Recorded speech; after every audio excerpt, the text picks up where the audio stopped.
Lesson 9. Musnad Ahmad ibn Hanbal. Bismillahir Rahmanir Rahim. Allahumma akhrijna min zulumatil wahm wa akrimna binuril fahm.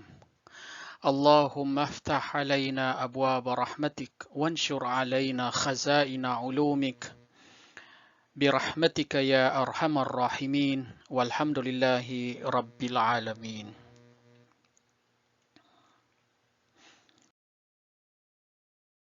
Welcome to Lesson 9 about Musnad Ahmad ibn Hanbal of Module 2, History of Hadith Compilations on the course on Hadith.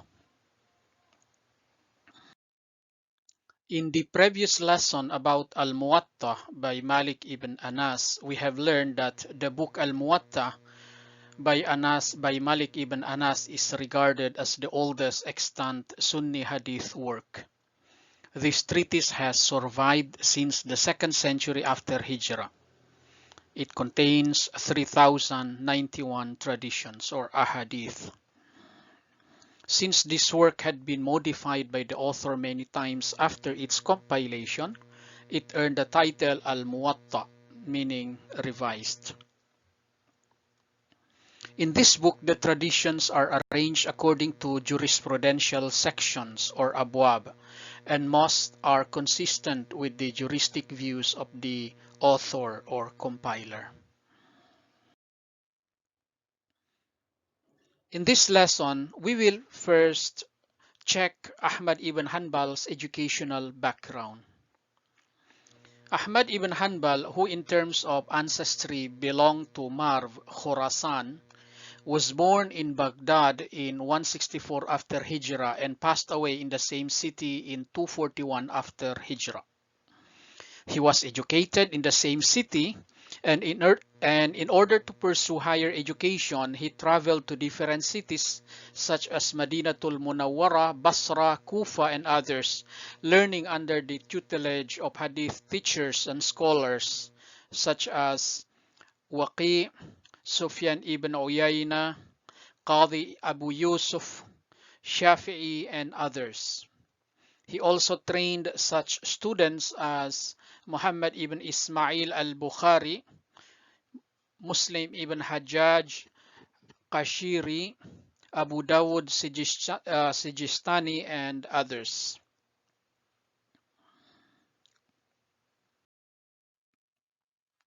In terms of memorizing hadith, Ibn Hanbal had a special talent, so much so that according to the report of Abu Zar'a al-Razi, he was able to memorize 1 million traditions, and according to the report of Ibn Nadim, he had written 13 books, among which Al-Musnad and Al-Ilal are considered the most important.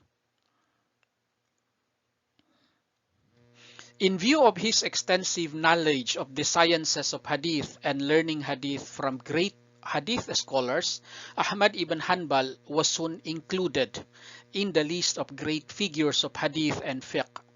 But his hadith-based ideas and the extreme dominance of textualism, naqliyah, in his thought made him an exceptional figure, so much so that in spite of his founding the Hanbali school of jurisprudence or madhab, prominent personalities such as Ibn Qutaybah in the book Al-Ma'arif and Muhammad ibn Jarir at-Tabari in the book Ikhtilaful Fuqaha refrained from including him in the list of jurists since they regarded him as a mere hadith figure or muhaddith.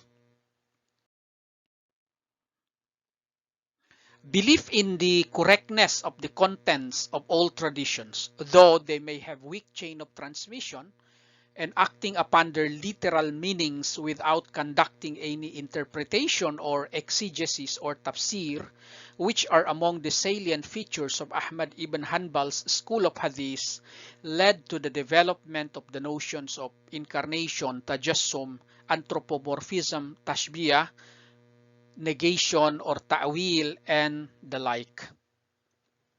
By the way, when we say negation here, ta'til, we are referring to the concept of denying or divesting Allah of His attributes or sifat. Because of his belief in the pre-eternity, qidma, of the Quran, Ibn Hanbal was subjected to severe persecution and imprisonment by Abbasid caliphs Ma'mun and Mu'tasim in particular, because these caliphs were against that belief of the pre-eternity or qidma of the Quran. But after the rule of Mutawakkil and the end of the Mu'tazila's intellectual dominance, he occupied a special position in honor, and his beliefs and jurisprudence were rapidly propagated. In view of the fact that the latter part of the 2nd century after Hijrah, there was a particular inclination to musnad writing among the hadith scholars and figures such as Sulaiman ibn Jarud Tayalisi, Ubaidullah ibn Musa, and Uthman ibn Shaybah engaged in writing musnads. Ahmad ibn Hanbal, considering the extensiveness of traditions he learned from them, also embarked on writing his own musnad. He selected the traditions of the musnad from 750,000 traditions, compiling them from different sheets and presenting large parts of them to his son. The son of Ahmad ibn Hanbal thus says, "My father gathered my brothers, Saleh and Abdullah, and me, and other than us, there was nobody else to whom he would read the traditions in his musnad." Unquote.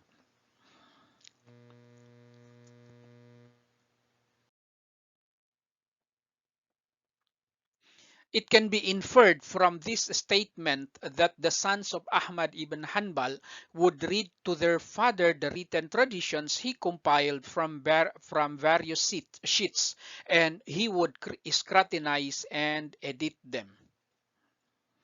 In spite of this, he was not able to compile the entire book during his lifetime. In fact, after him, his son Abdullah shouldered the responsibility of completing the book, and he included other traditions therein. According to the claim of Sheikh Ahmad ibn Abdul Rahman, only 3/4 of the traditions included in the book were directly heard by Abdullah ibn Ahmad from his father. The rest were traditions of other hadith scholars or muḥaddithūn acquired only through reading or recording, or traditions which were acquired by his student, namely Abu Bakr Qati'i. Ahmad ibn Hanbal has narrated the traditions included in his musnad from 800 companions or ṣaḥābah.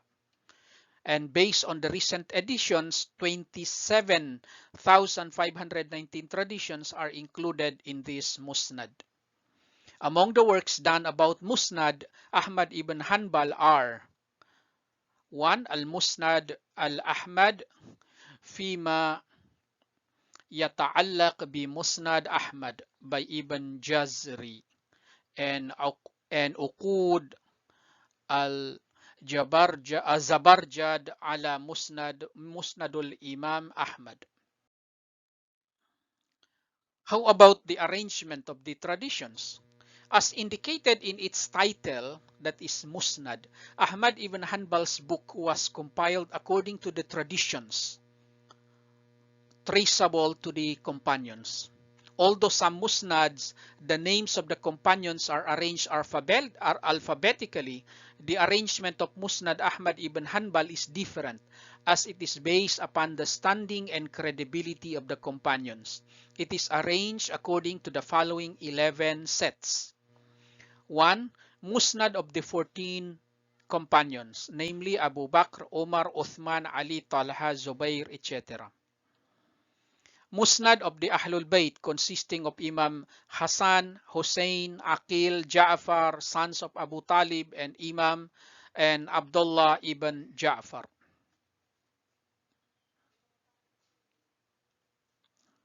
Musnad of Banu Hashim, that is the traditions of Abbas ibn Abdul Muttalib and his sons.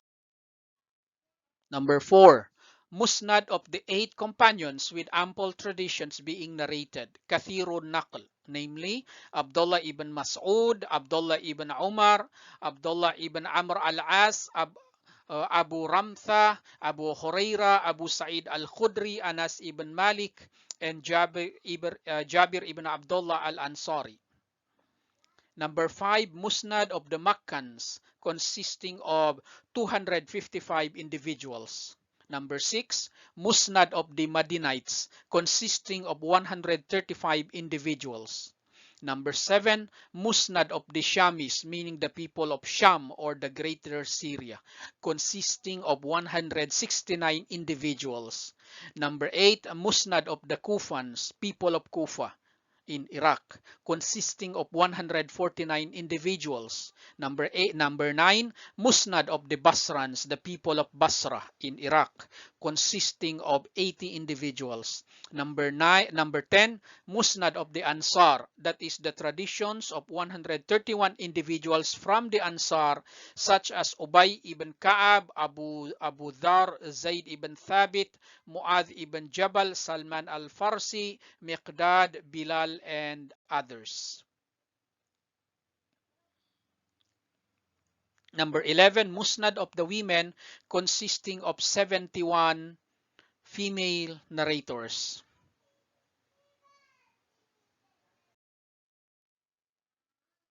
Notwithstanding the criticisms made against Musnad Ahmad ibn Hanbal on account of the inclusion of weak or fabricated traditions, a number of Sunni authorities has praised this book in different ways. For example, Hafiz Abu Musa Madini says, "For the students of Hadith, this book is a great source and solid reference. Its compiler compiled it from a multitude of traditions and narrations, or riwāyāt, and set it as the guide and sanctuary of the people, such that in times of dispute they could seek refuge in it and take it as their basis." Unquote. You can find it in Khasa'is al-Musnad, page 21. Al-Dhahabi says this book includes more prophetic traditions, and only a few traditions whose credibility are established are not reflected therein. Ibn Kathir believes that in terms of the multitude of traditions and goodness of style, no Musnad book can reach the bottom of Musnad Ahmad ibn Hanbal. Ibn Jazri has said, on the surface of the earth, no book of Hadith superior to Musnad Ahmad ibn Hanbal has been reported. Tajuddin as-Sabaki is of the opinion that the book Musnad Ahmad ibn Hanbal is one of the pillars of this community or ummah.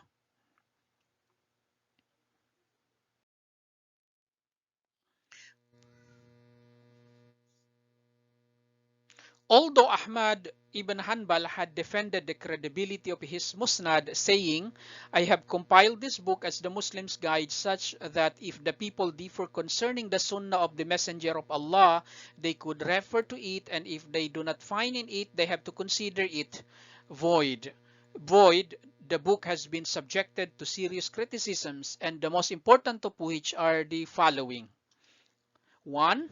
The Musnad was not completely compiled during the lifetime of the compiler or under its full supervision. The additions, which were later appended by his son Abdullah and his student Abu Bakr Qati'i, give credit to this claim, and this fact diminishes the reliability of the book, especially that, as it is claimed in the additions of Qati'i, fabricated traditions have been included.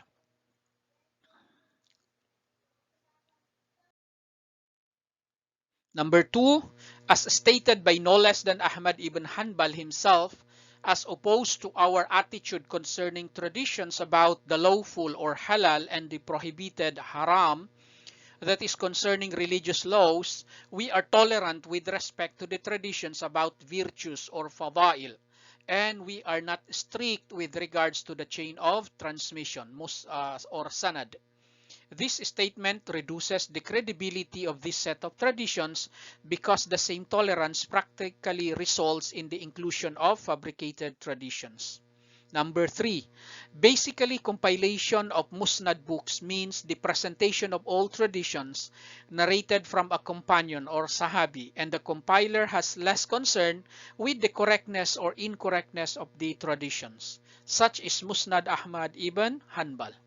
Therefore, his musnad must be regarded as something that includes all traditions, whether authentic, sahih, or weak or da'if, narrated from the companions, and this fact arbitrarily affects the scholastic standing of the book.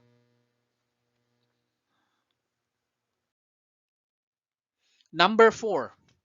In addition to the style of writing musnad, the basis of Ahmad ibn Hanbal is to collect a set of traditions, whether they are authentic or weak, so as to preserve for posterity this heritage. But he delegated to others the task of judging the correctness or incorrectness of the traditions.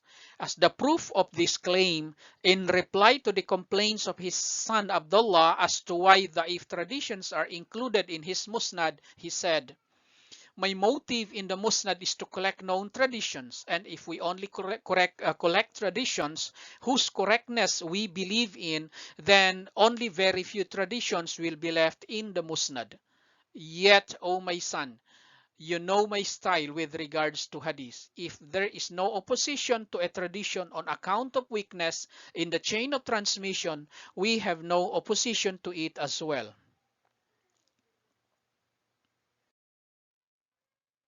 Number 5. An examination of the traditions collected in the musnad clearly shows that a considerable number of traditions are marred with fabrications. Take for example Asqalan, Buraida, Barth traditions, etc. Number 6. Many sound and authentic traditions which are included in other Sahih or Siha are excluded in Musnad Ahmad ibn Hanbal. And this shows that the basis of the book was not to compile authentic traditions, or at least not all the traditions are sound. Also, it is said that the traditions of almost 200 companions are not included in the Musnad.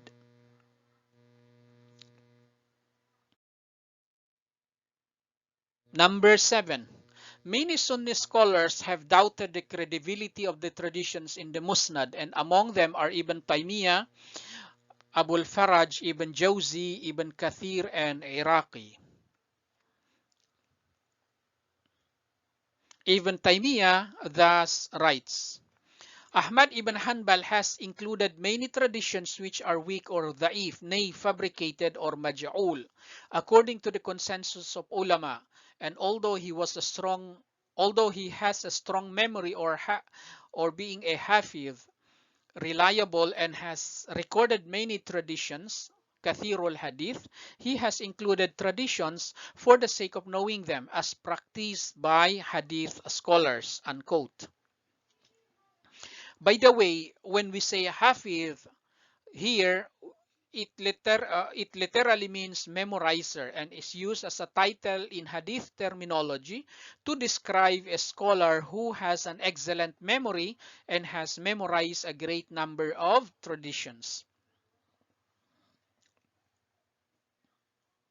Some researchers have explained thus. The fact is that there are plenty of weak traditions in the Musnad, and some of which are so weak that they must be included in the group of fabricated traditions, unquote.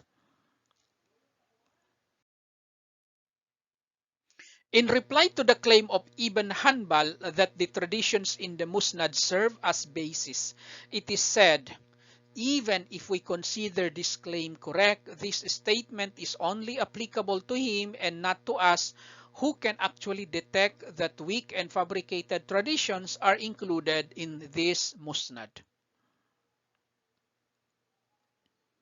After quoting the views of Sunni authorities on musnad, Mahmud Abu Riya has thus stated, These are points of view of renowned scholars about Musnad Ahmad ibn Hanbal, which I deemed expedient to quote, and this is sufficient to introduce the Musnad and its value and credibility, that one cannot rely on it and take it as basis, and this applies to all Musnads. Key points of the lesson.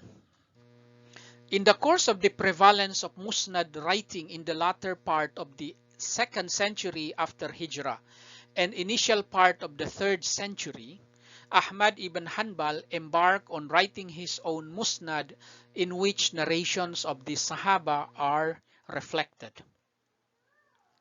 Since it is said that parts of the Musnad were written by Ahmad ibn Hanbal's son and student, and in which weak and fabricated narrations have found their way, this book has been a subject of criticism by Sunnī Hadith scholars or muḥaddithūn.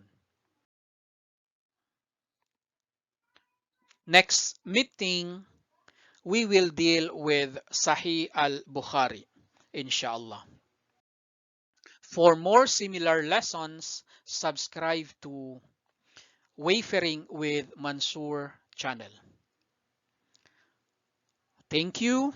Wassalamu alaikum wa rahmatullahi wa barakatuh.